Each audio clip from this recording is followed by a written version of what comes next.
If you're thinking about moving to the Lexington, Columbia, and Lake Murray area and you want to buy a new construction home, there's a lot that you need to know. And after selling over 100 homes right here in the Columbia area, I thought I would condense everything that you could possibly want to know before buying a new construction home into one video. And that's this video. So let's head inside. So the first thing that you need to know when you're looking to buy a new construction home is how these homes are categorized. It all comes down to price at the end of the day.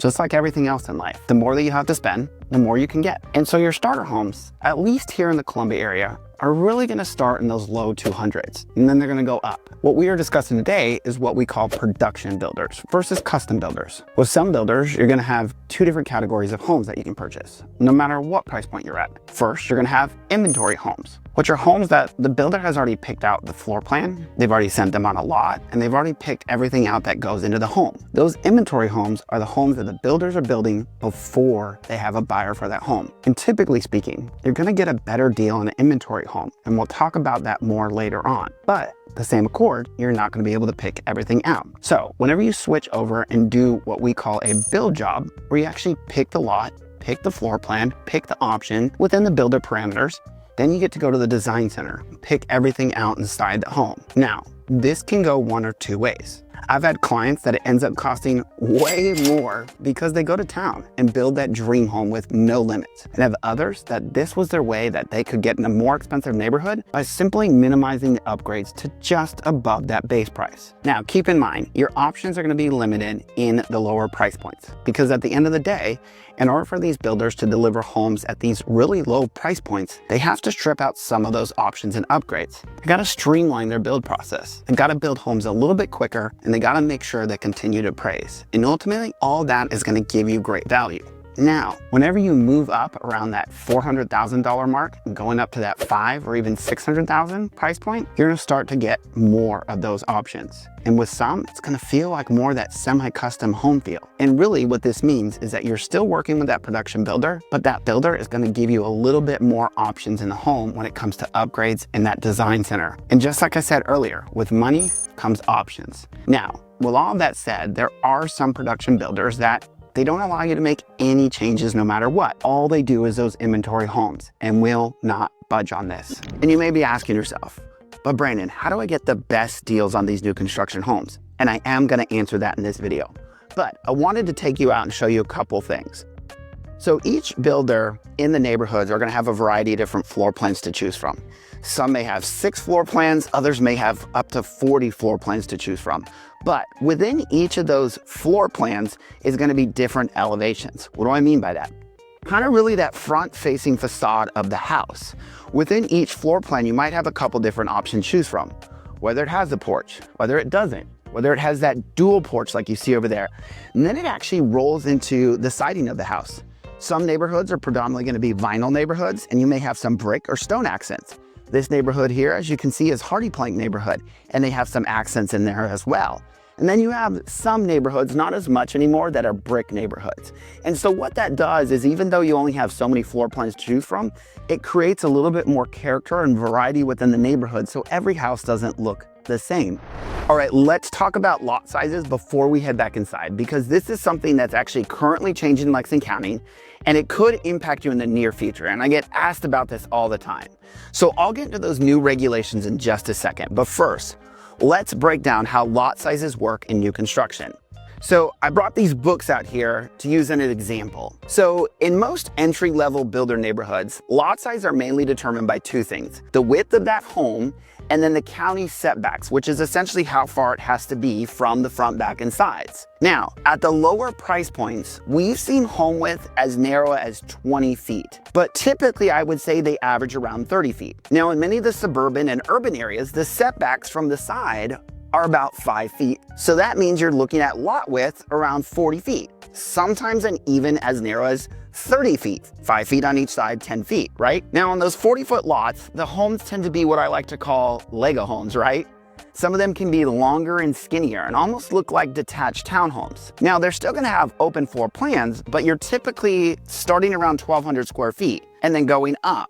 and some of them only have single car garages. That's how compact some of these can be. Now, as you move up in price, especially in the larger master plan communities, you start to see wider lots, 50, 60, even 80 or 100 feet wide. In that 400,000 to 800,000 range, 50 to 65 foot lots seem to be the sweet spot, with around 40 to 45 foot house widths on average. Some over 50 feet wide though. That's where homes really start to feel open. Kitchens, living rooms, and dining areas flow better. Bedrooms get bigger, walk-in closets and storage improve, and you even see 3-car garages in some of those. And all of that again comes down to one thing, that lot size. Now, back to Lexington County. So in certain areas, they've recently implemented new zoning rules that require more breathing room. New developments must now have a minimum lot size of 9,000 square feet, which for reference is about 0.2 acres. And they only allow up to 4 homes per acre. Those setbacks I talked about from side to side have increased from 5 feet to 10 feet. And at least 30% of the neighborhood must be reserved for green space or amenities, so you're not just stuffing that neighborhood full of homes. Now, I know some of you while hearing this are cheering, but here's the catch. These things significantly reduce how many homes builders can put on a piece of land. And we know land prices continue to rise in the area, which cuts into their profits. So I believe we are almost guaranteed to see price increases in these new communities in the Lexington areas where this is the new rule. So if staying on budget is your top priority, you may want to consider buying in a neighborhood that's already under development, those that are grandfathered into the old rules. But if you're someone who wants more space and a less crowded neighborhood, the future builds under the new regulations might be a better fit. Just expect to pay more. And keep in mind, this only applies to Lexington County. Richland County hasn't followed suit in this yet. And even so, in places like Blythewood, they've actually rezoned many areas to actually allow higher density, reducing setbacks from what used to be considered more rural development. Either way, let's head back inside. All right, so I'm out here with Ted, and you've had the benefit of working both on the general real estate side and now on the new construction side. And a lot of buyers ask, am I gonna save money if I come without a real estate agent? And you know, Brandon, we get that question all the time. And really it comes out of 2 different budgets. We have a marketing budget, and then we have the house building budget. The commission always comes out of our marketing dollars. It does not affect the home whatsoever. So when people ask, I have to say, I'm sorry, no, it does not save you any money. Feel free to bring an agent. We love to have agents helping you out to make sure you're making the best decision possible. That's awesome. And I've heard that from most builders in this area. So you've heard it straight from one of them right now. So everyone's gonna fall in love with the model home, and for good reason. I mean, look around. It's got all the bells and whistles, but you fall in love with the model home, and then your home comes around and it just doesn't add up. Well, that is typically because 2 things.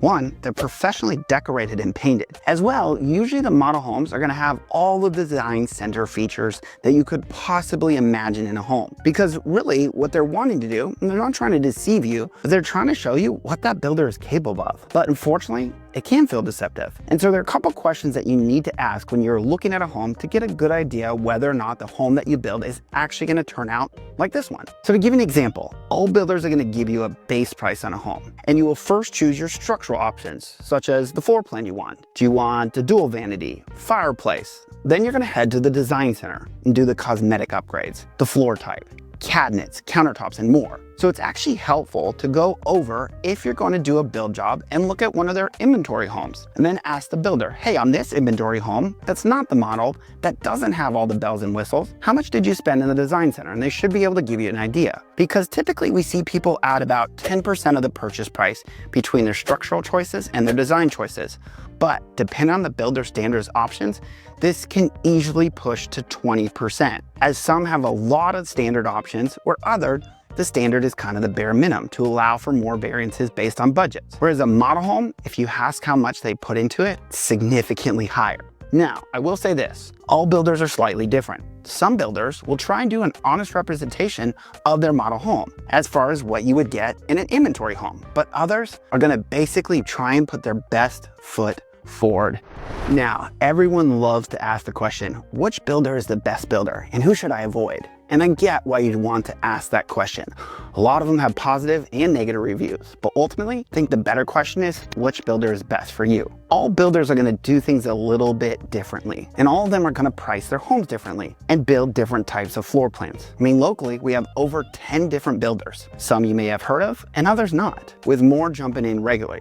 But there might be only 2 or 3 to choose from based off of your budget and options you're looking for. And so you might want to pick the area you want to live first, or hey, you might be one of those that picks a certain builder or floor plan that you fall in love with and then try and find where they build it that suits you. I mean, for instance, I personally have a builder that I love some of the neighborhoods they're developing, and other builders that I love their floor plan options. And so each builder is gonna have something different to offer. You might have different goals. I mean, if you're a small family that wants to grow into a big family home, then you might want to get as much square footage as you can for the lowest possible price. Well, that's gonna be one builder. Or you might be a retiree, downsizing. You want to get a smaller footprint, but you want all those bells and whistles, and you want really, really high quality fit and finish in the home. That's going to lead you to a different builder. So I wouldn't ask yourself the question, who is the best builder? I would ask yourself the question, who is the best builder for you? Which of course we can help based on your wants and needs.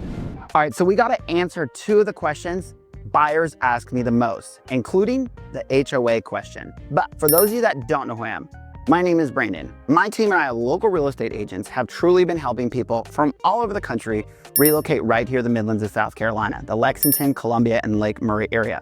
So don't hesitate to reach out. That way you don't have to go at this alone.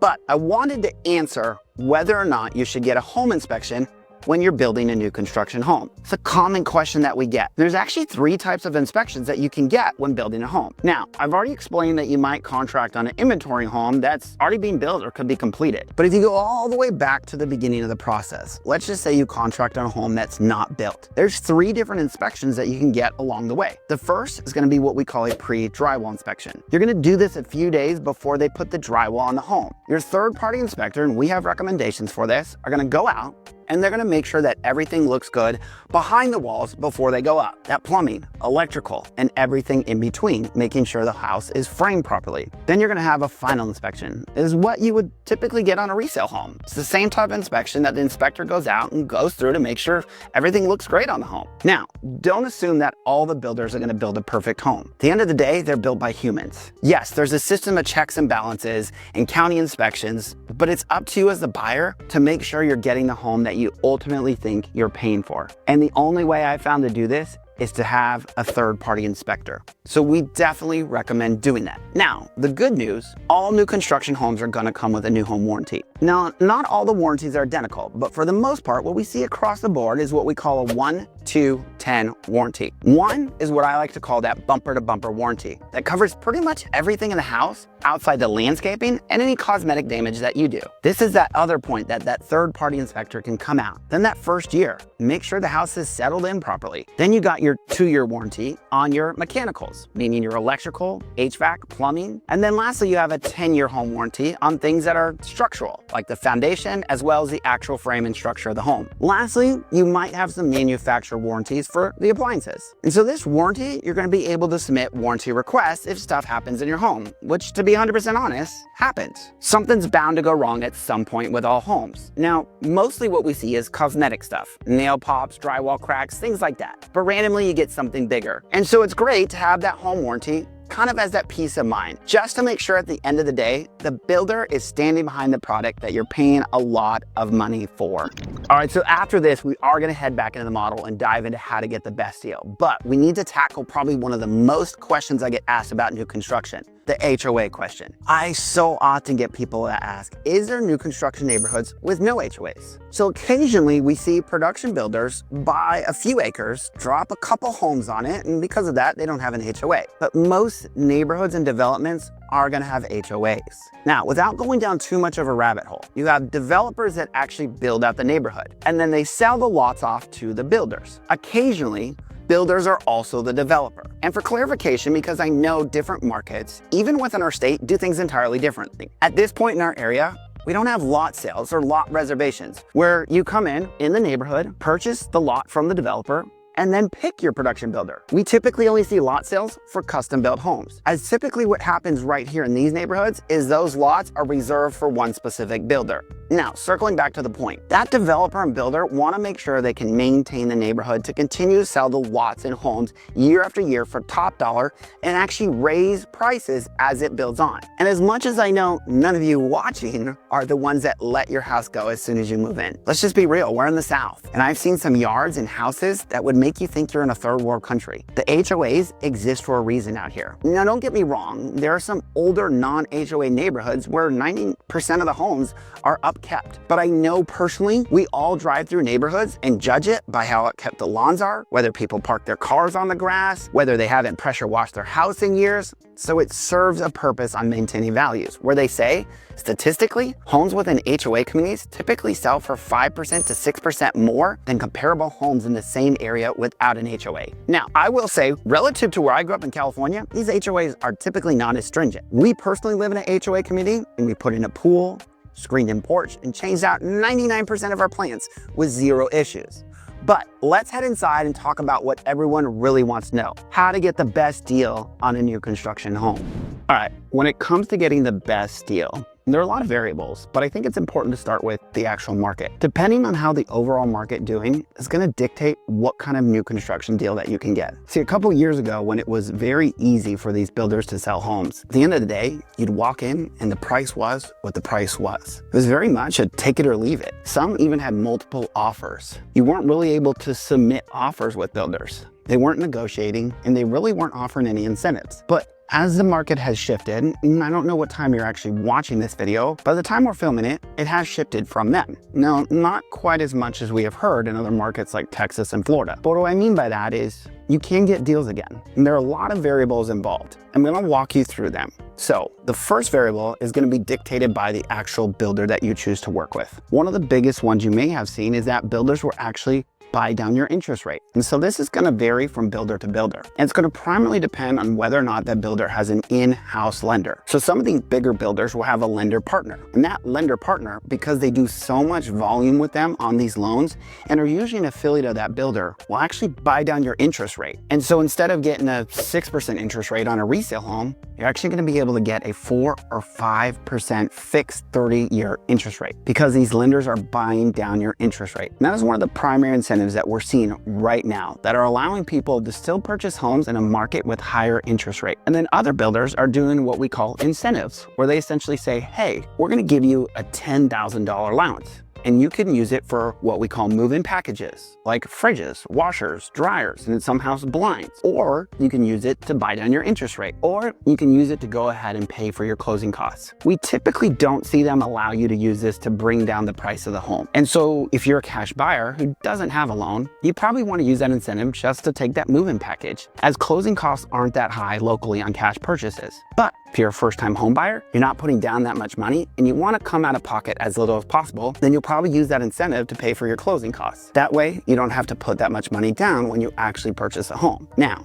that's how the incentives are structured. But how do you get the best deal? Well, obviously, time is of the essence. But one critical factor in getting the best deal on homes is builders are always going to discount homes that are move-in ready. And so if you aren't too particular on exactly what kind of home you want, or you happen to get lucky and find an inventory home that you absolutely love and it's ready, jump on that. That's where you're gonna get the best deals, as opposed to building a home and picking everything out. The builder isn't really gonna discount the price of a home that they're not gonna be ready for in 6 months. And they're really not offering incentives too much on those build jobs. Occasionally they will, and we'll get into that. And even so, they will discount the price of a home that's been sitting on the ground for 2 months. And they need to clear out that inventory. In years past, we didn't have much sitting inventory with new construction. So there's not really been any budging on pricing, but in some neighborhoods, not all, we're starting to see inventory sit a little bit longer, which means more price changes. Now, this is also going to be builder dependent because some will continue to drop price until that house is completed, where others will wait until it's completed before dropping price and may even raise the price throughout the process. So timing is critical, as if you buy too early with some builders, you may end up upside down on your house. And even more so, because we do see ebbs and flows in the market between spring, summer, and winter, as demand dips in the winter, builders want to continue to move inventory. We have often seen some pretty impressive incentives during the winter time, sometimes even allowing you to take money off the design center on build jobs. But as the spring market picks up, they slowly start to disappear. That's why it's important having people like us who actually know all the different builders and what incentives they're offering, as ultimately, it's going to be the hack that leads you to getting the best deal. Because oftentimes on top of these little tips, we can negotiate incentives for buyers that aren't actually advertised by the builders.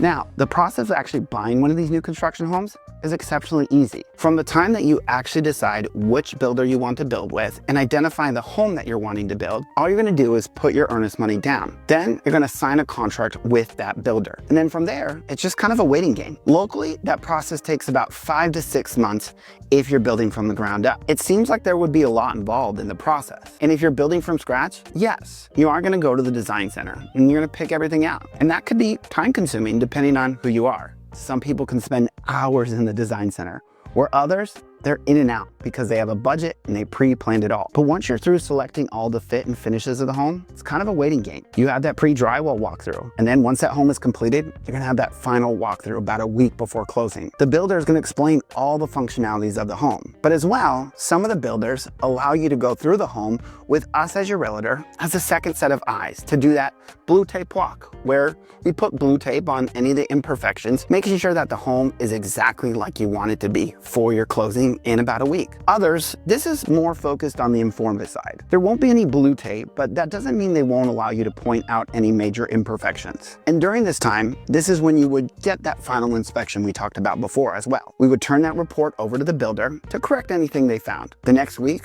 we're gonna go do that final walkthrough. And then in South Carolina, we go over to the attorney's office for you to sign the paperwork and you're gonna get the keys to your new home. And it really is that simple.